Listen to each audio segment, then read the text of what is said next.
In these videos, we will cover the algebraic problem-solving assessment target involving polynomials, specifically multiplying polynomials, including multiplying two binomials, and or dividing factorable polynomials.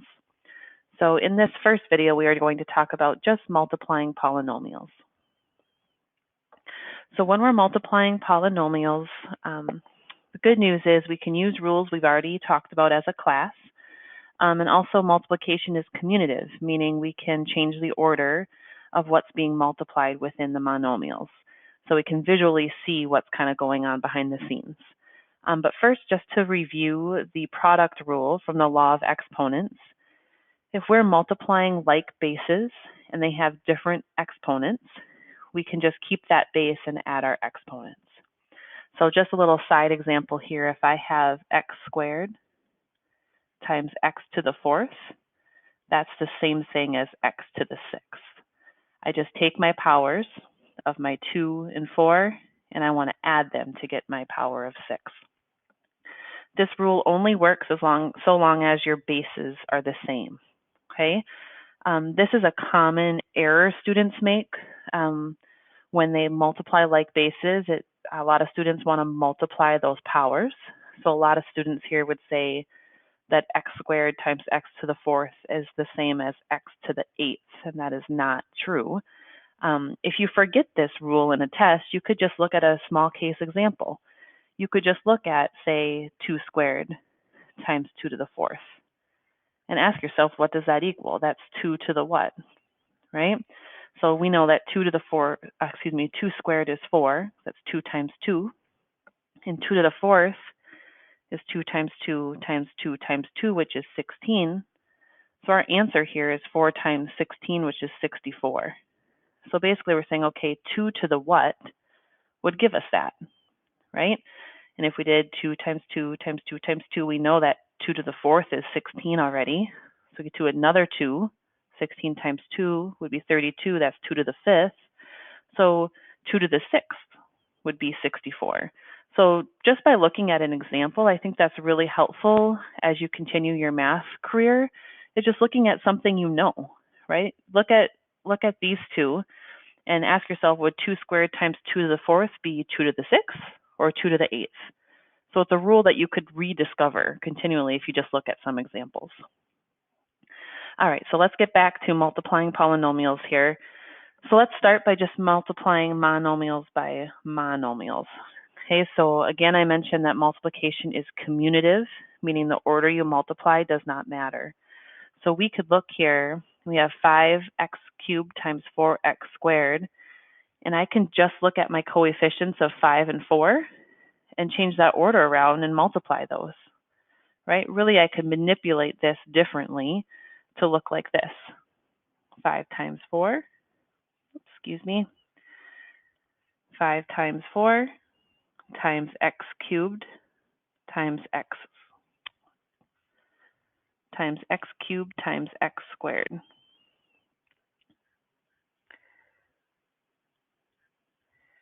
Really, I'm just changing that order around. So now I really could solve this first. I know that 5 times 4 is 20, and by the product rule, I know that x cubed times x squared is really x to the fifth.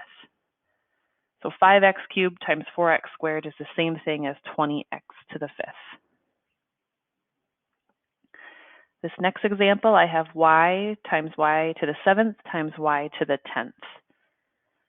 And remember, if there's no exponent listed on a term, there's an invisible 1 there. So I can use my same law product rule from the law of exponents, and I can just add all my exponents here. This is the exact same thing as y to the 1 plus 7 plus 10. We can just kind of see those all being added there for y to the 18th. So your prompt on the GED test would likely be to simplify. It might say multiply, multiply this or multiply this, but often it'll say simplify also. Just know that they're interchangeable there. If you recall, when you multiply numbers or any kind of terms, parentheses is really the same thing.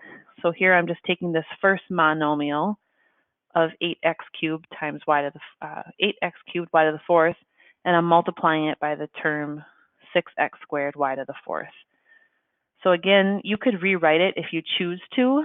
I would recommend trying to just kind of go back and forth between the terms and just kind of have some system, whether that's underlining, whether it's making arrows connecting those two, but we can really just go piece by piece instead of rewriting it over and over again. But you do you. Everyone has to do what works for them. So here I have 8 times 6 is 48. And then my next factor really is what those are called. X cubed times x squared is x to the fifth. I add those exponents. And then I have y to the fourth times y to the fourth is y to the eighth. So this monomial, this times this, is the same exact thing as this. This is just those monomials being simplified. So they're equivalent. Feel free to pause the video and try these next two out. It'd be great to try some on your own also. So here I have 3 monomials being multiplied. So I have, if I just look at my coefficients first, I have 5, -3, and 6. So those 3 being multiplied, 5 times -3 is -15, times 6 is -90. So this is some of those integer rules again coming up that we've mentioned in the last video also. All right, next I have x. That's a factor of x. I have no factor of x in this middle term, but I have x squared here. So I have x to the first times x squared, which is really x to the third. Lastly, I have y times y times y squared.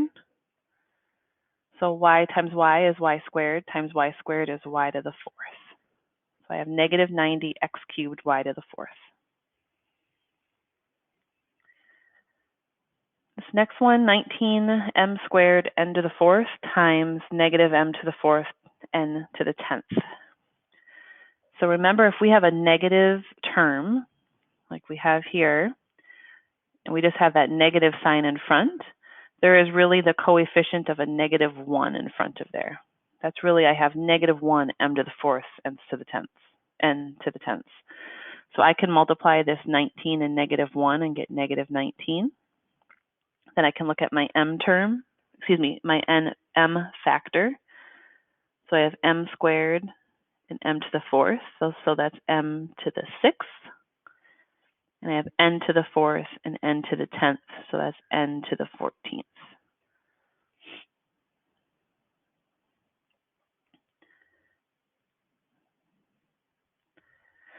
Now that we know how to multiply a monomial by a monomial, let's multiply a polynomial, many terms, by a monomial. So we've covered before in class the distributive property. So if I have a number outside of a parentheses, it's assumed that that operation is multiply. And if I have more than one term within that parentheses, I have to multiply every term by what's in front of the parentheses. So I'm doing the same exact thing here as we did on the last sheet. You're just doing it twice, right? So here I have I have 5x times the quantity of 4x plus 5. I need to distribute this 5x to be multiplied by this term and this term. Okay? So I have 5x times 4x, which would be 20x squared. And then I have 5x times a positive 5. And remember the sign in front, it's really helpful to view that like a positive 5, because that then determines what sign you're going to put here. So 5x plus 5, 5x times a positive 5 would be a positive 25x.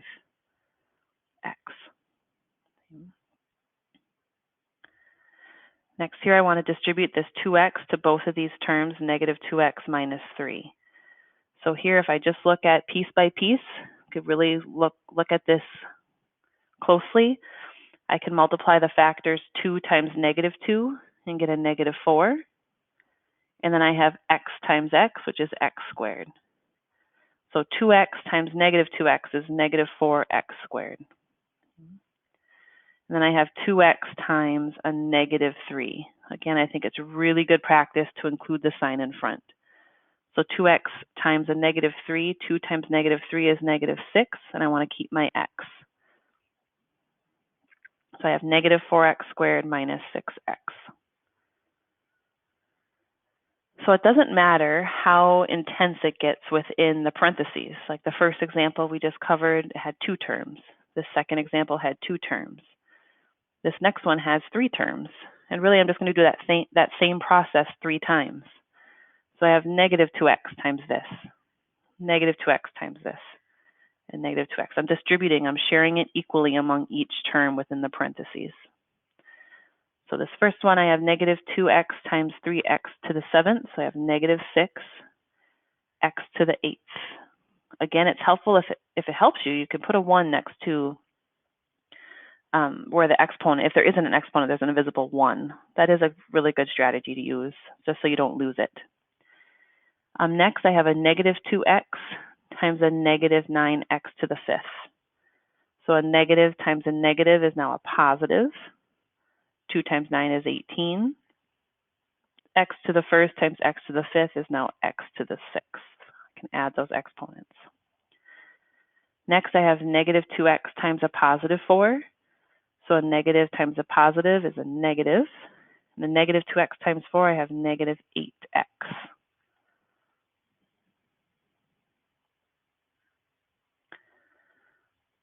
All right, last example here. Again, feel free to pause the video as we're working through these. That's excellent practice. Remember that terms are always separated by addition and subtraction. So here's one term.